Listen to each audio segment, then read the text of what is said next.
Still working on 30th anniversary weapon reviews, gathering rolls, but I decided to take a break on those and bring out the Suros Regime. It got a buff. I played a game. I then decided Suros needs its own video. I want to be clear on what's going on with it right now. Is it meta? No. However, it is way more viable and it definitely holds its own. I think you're going to see that, and I hope that little updates to weapons like these keep happening.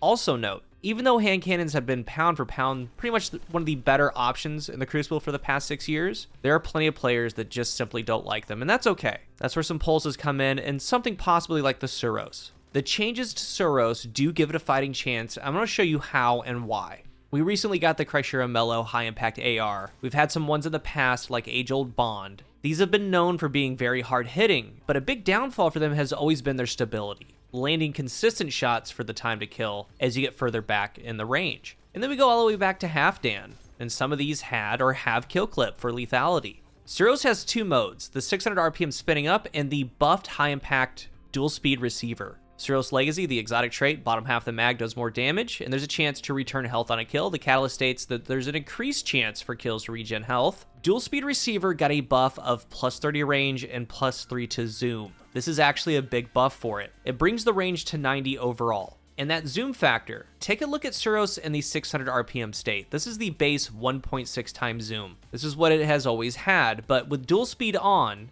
it's right under 2 times, is at 1.9 times zoom. This puts it right in between Messenger, the pulse rifle, which is at 1.8, and then something like a Scout, where its base is 2 times zoom, or the BXR, it's actually 2 times zoom as well. So 1.9's up there. They added a zoom factor for more range and added to the actual range stat. So let's take a look at my Age-Old Bond. It has 97 range. This has that base 1.6 times zoom. Suros nearly has double the stability. This Age-Old Bond does 36 damage to the head, which is its max damage, at 32 meters. Then you step back from 32, it starts getting into 35 damage, 34. Start seeing that fall off. But at this range, shots are much harder to hit. The range and zoom changes to dual speed Suros. It hits max damage now at 36.5 meters. And these auto rifles, again, 36 to the head, 22 to the body. And these auto rifles keep their damage really good. So you take a couple steps back, it's still going to be within a damage number for its fall off. It's a 6 bullet kill, 5 headshots, 1 body shot for a 0.83 time to kill. When the Suros starts getting down to 32, 33 to the head, that's past its fall off. It can still get a 6 bullet kill with 6 headshots for that 0.83 TTK at 43 meters. 43. Big difference, but it's all wrapped together. Did you know that when you add zoom to a weapon, it actually lessens the recoil?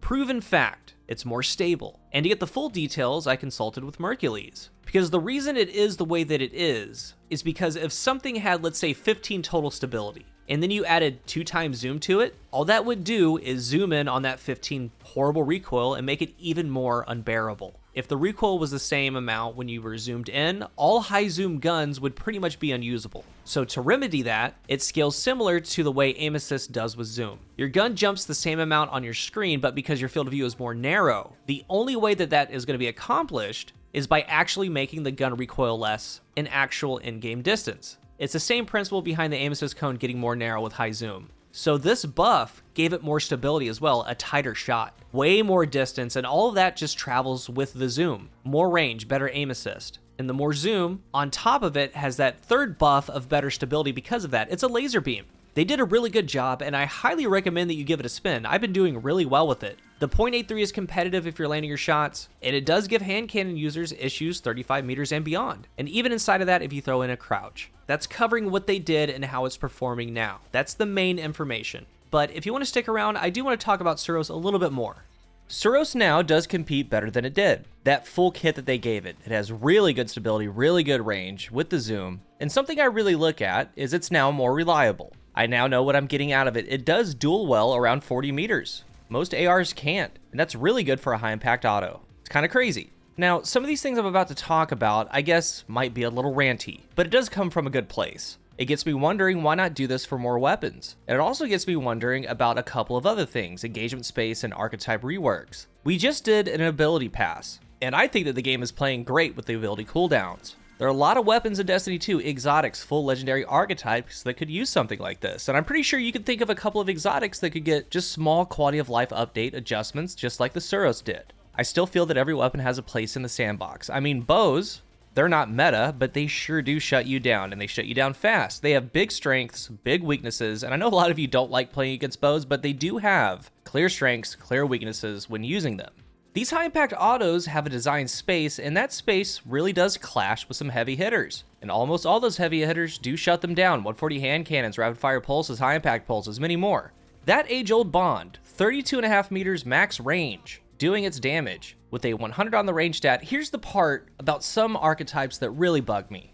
These auto rifles, they're known for high range, big damage output, right? That's why we use them, but are they really high range though? Because I look at it like this. The base ability is at 26. Again, 26. Historically, they have had low stability. These high impact auto rifles, that range stat is starting off really high though. If you were to get a ranged masterwork and let's say hammer forged boom, 100 range, or full bore ricochet, 100 range, we did it. We did it without going all into the range stat. It's 32.5 or so meters of range fall off with 26 stability. Let's go on to Gnawing Hunger, 600 RPM AR. Spec it out for full range, it has fall off at 30 meters. Even better, the Scathe Lock, because it has that built-in 2x zoom, it starts with 30 meters. You max range it out, it has fall off at 37 meters. These have a faster TTK, they're way more stable at the start, they're easier to land shots. Even going full stability on Scathe Lock, it pretty much matches the max range Age-Old Bond. I don't get it, and there's a ton of wasted stats on something like Age-Old Bond because the range is so high.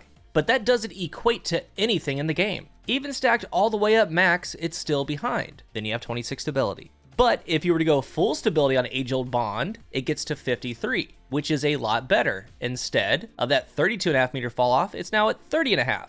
The Suros change shows me what the future could hold for these, because I don't expect all of them to have their max TTK achieved at 42 meters. Maybe Suros can just hold that spot to be special as an exotic. But the 26 starting stability and low overall stability for these high impacts could definitely use something like a plus 25 blanket buff to that stability stat going into the future. And when they do, aside from a zoom factor change, they're still actually quite a little bit behind in that mid-range engagement space. And in that engagement space, my next point is that for certain things, how much range is enough? I'm working on my IS Lunar review. I have a lot to say about that hand cannon, and range is going to be a really good talking point with it. At what point is it enough? I just showed the difference in between going max range on Age-Old Bond versus taking its base stability from 26 to 53, doubling the stability stat on it. You're going to see better overall results doing that with a weapon like Age-Old Bond, compared to gaining literally 2 meters of max fall-off range. A lot of archetypes could use some sort of change. 180 scouts, lightweight pulses, something to make them a little bit better. And with Suros here, the majority aren't going to be using Suros. However, the buff it got made it much, much better as far as feel and lethality. Even with it juiced up a little bit, it's not quite enough to dethrone anything in the meta. It's now just a solid option, and that's a good thing. If you're new here, remember to hit the subscribe button, and if you are subscribed, thank you so much for your support. If you're looking for a new controller, I am partnered with Scuff Gaming. Use the link down below and my code COOL at checkout for a discount. What do you think about the updated Suros? Have you tried it? Let's talk about it. Thank you for watching, and until the next one, I am CoolGuy.